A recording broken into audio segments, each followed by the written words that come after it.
I think. All right, welcome to week 9.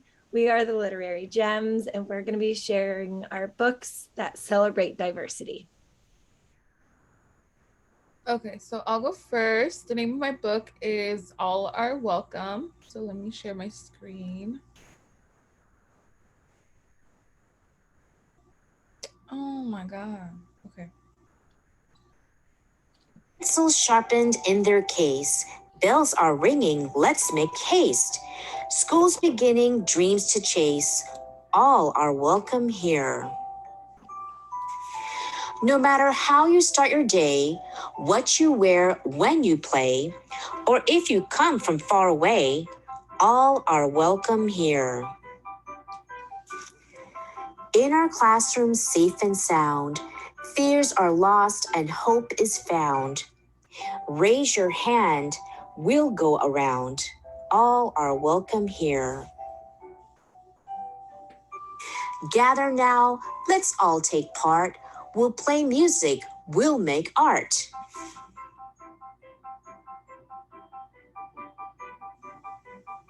We'll share stories from the heart. All are welcome here. Time for lunch, what a spread. A dozen different kinds of bread. Pass it all around till everyone's fed. All are welcome here. Okay, I'll just stop it there. But I thought this was a really good book to show like different diverse types of groups and even different family structures, because you see it more towards the end where you have like two dads or two moms and like everybody's getting along, and then they show how it's not just like the way you look but how you wake up in the morning, whether you do like a prayer or what you eat for lunch. So it's just showing like all different types of people and cultures and all of that, which I really like. I think it's really sad that only in like specific like books for diversity is where you see all different types of groups come together. So I think that's what I talked about in like my visual, that I wish it wasn't just these books where you could see everyone being represented, but just in like a regular like book. But I also like how it has like rhyming, which I didn't think it'd be a rhyming book. I don't know why, but I like how it rhymes. So I feel like you could read this to like any age group and it'd just be like to show different ones. I want to show you guys a picture of like the different family structures so you don't think I'm lying. But Well, I it's was gonna say, even the somewhere. page that you stopped on right now and seeing all the flags and all the different kids is really cool.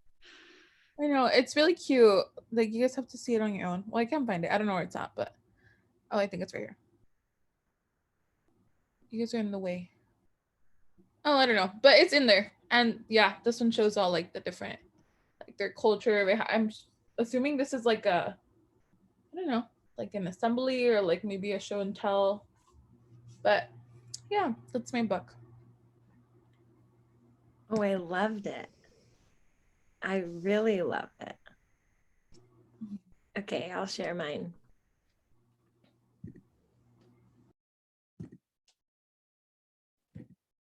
Mine is called The World's Family, an Embracing Culture Story by Miranda Paul. And I don't know if I call her, I don't know if she's Ooh. gonna get her to be able to pull up like a quarterly statement from LPL. He'll go in Maybe his even office. Dad, stop. Dad, Dad, I'm in a meeting. he doesn't get it. Okay, here we go. An Embracing Culture Story by Miranda Paul. Around the world, we say hi different ways. In Hawaii, aloha is what you might say. In China, Meng greets her friends with ni hao. In Italy, you might hear Marcos say ciao. In France, friends welcome each other with kisses. In Zimbabwe, girls curtsy just like little misses. To greet in Japan, just bend in a bow. But when you're in England, a handshake is how. Some families celebrate Lunar New Year. Others will pray when Ramadan's near. Still yet, there's Hanukkah, Festival of Lights, and families who gather on Christmas Eve night.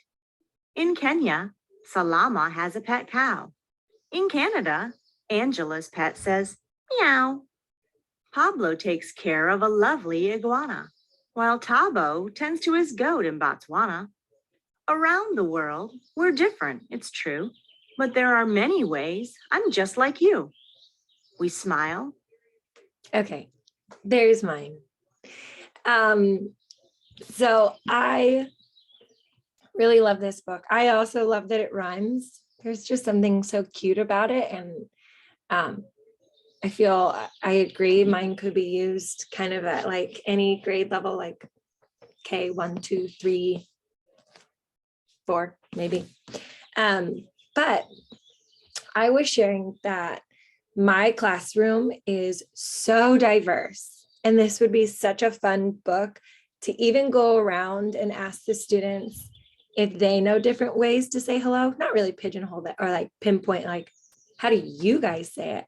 But if they know of another way to say hello, I would say out of the 22 students, maybe 15 or 16 of them are bilingual in all different languages: Mandarin, Chinese, or Mandarin, Taiwanese, Vietnamese, Japanese, Korean, Spanish, Farsi, and Russian.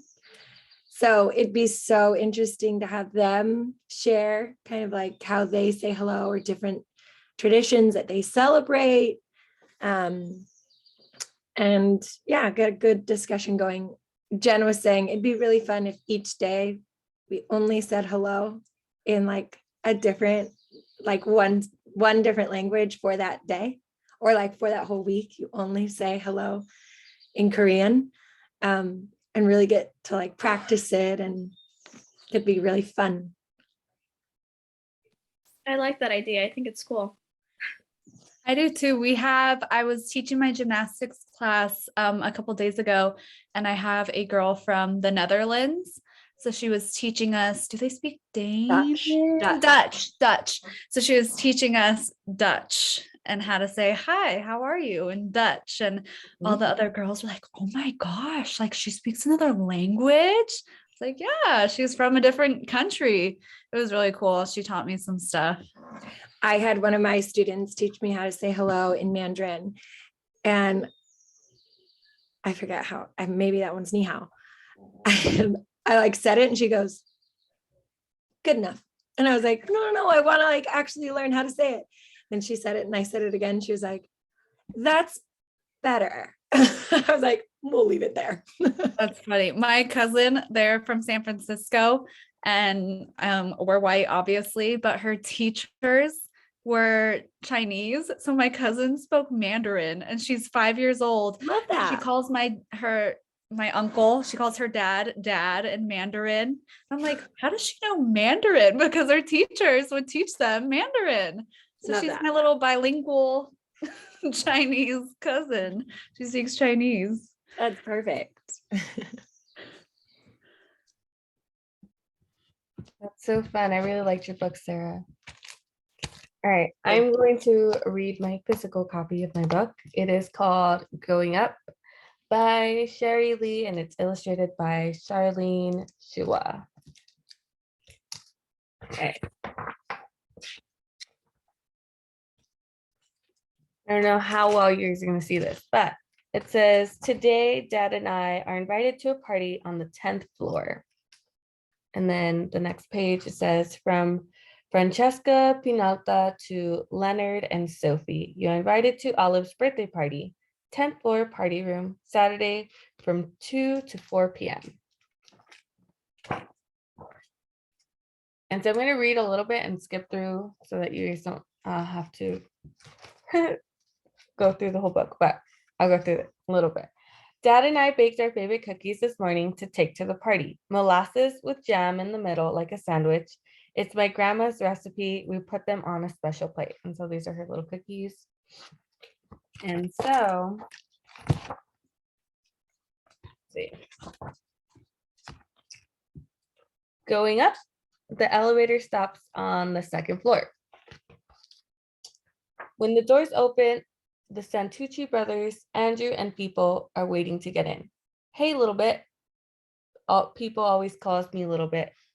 So now she's on the elevator with the two Santucci brothers. And then we have the next elevator stop. The elevator stops again on the 3rd floor. It's Vicky, Babs, and their dog, Norman. So it's all about how they stop at every floor. Let's see. We have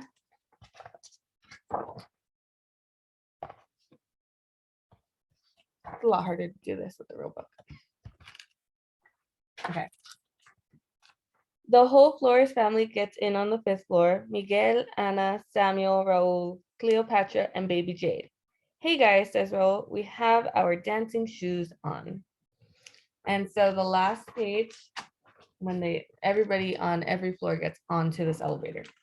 So the elevator stops on the 10th floor. This door opens and we have a very large page here. And it says, happy birthday, Olive. And Olive is over here and she's in a wheelchair. And then they have a great time at the birthday party. So, I mean, you guys can probably check this book out at your local library and read in between all of that. But what I really liked about this book is it's about an urban neighborhood. It is about a kid who lives in an apartment with her dad. And all the people, all her neighbors that live with her are coming from different cultures. They have different structures in their life. So we have a lesbian couple. We have 2 brothers who are all tatted up. We have the family of 5. We have the people with different types of animals. So there's the poodle, the little chihuahua, and even like the birthday girl herself. She's in a wheelchair. And so I created a little book poster for my other assignment. So I'm going to show you guys that real quick. And so this is what it kind of reminded me of. I put community. I put multiculturalism, inclusivity, that it's welcoming. It's about acceptance, about friendship and togetherness. And I put without differences, we would all be the same and we can learn so many new things about one another. And so, yeah, that's my poster. And then I also put like, they shared like on the elevator, they're all bringing like different plates of food. I love it. Thank you for reading that. All right, I will share mine.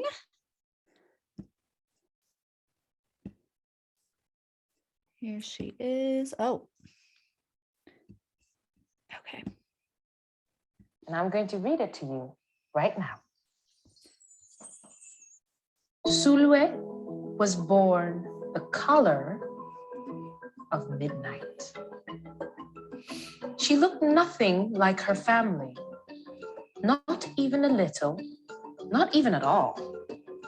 Mama was the color of dawn, Baba the color of dusk, and Mitch, her sister, was the color of high noon. Hardly anyone at school looked like Sulwe either. People gave her sister Mitch pet names like Sunshine and Ray and Beauty. People gave Sulwe names like Blackie and Darky and Night. Sulwe felt hurt every time. So she hid away while her sister made lots of friends. Sulwe dreamed of being the same color as his sister. She wanted real friends too.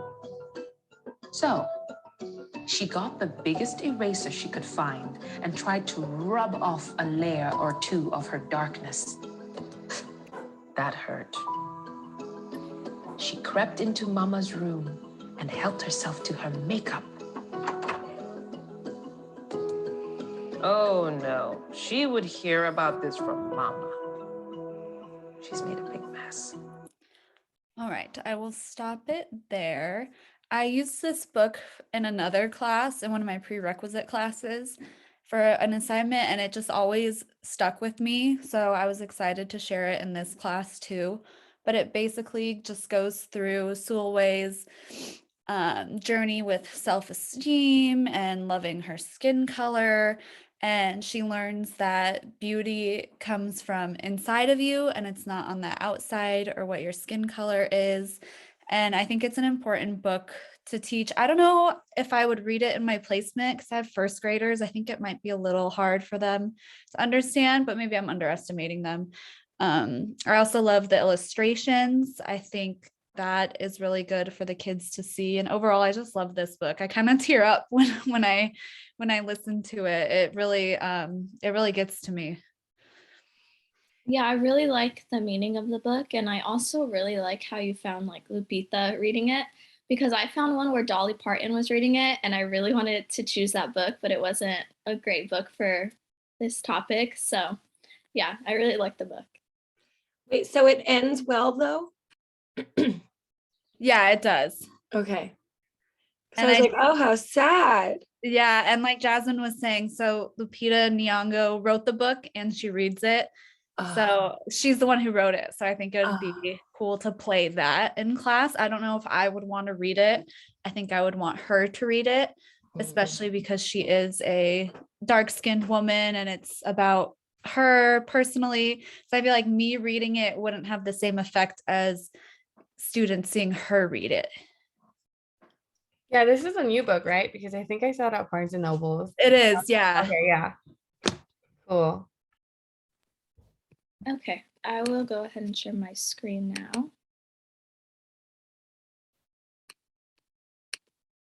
So I chose Let's Celebrate. This is also kind of similar to Sarah's book. It talks about different celebrations. So here we go. Treats. Let's light the lights. We just can't wait for fun days and bright nights. On Kodomonohi, we get quite a treat. We unwrap oak leaves and find rice cakes to eat. The fish flags we hang represent family. My father, my mother, my brother, and me. Bright New Year lanterns we hang up outdoors. Wish us happy spring festival. Good luck galore. Midnight arrives. The fireworks begin to chase away winter and let springtime in. We reach Matariki when 9 bright stars rise. We gather by firelight, eyes on the skies. It's an earth oven feast when the dawn light appears. We let go of loved ones we've lost the last year. Today's Inti Raymi, Michelle's trumpet blast, tells the crowd to be quiet, the king's going past. He's costumed in gold and a rainbow of shades. We give thanks for the sun on the year's shortest day. Okay, I'll stop it right there. I really like this book because it discusses different holidays that different cultures celebrate. And I think it's a very good overview of celebrations around the world for young children. I also love how the author provides information about the holiday and what they do on that specific day. And while reading this to a class, you can pause and ask a few students like, oh, what do you celebrate? Just so they like feel involved as well. And it also sheds light on lesser known holidays, which is also informational for me because I'm learning with the students. So I think it's just a great book for everybody. And yeah. And it looks like on that page that you had, it had the pronunciation of the holiday. That would be really helpful. Yeah. Well, I feel like that's a wrap for week 9. And we'll see you next week for our last week. Oh my gosh.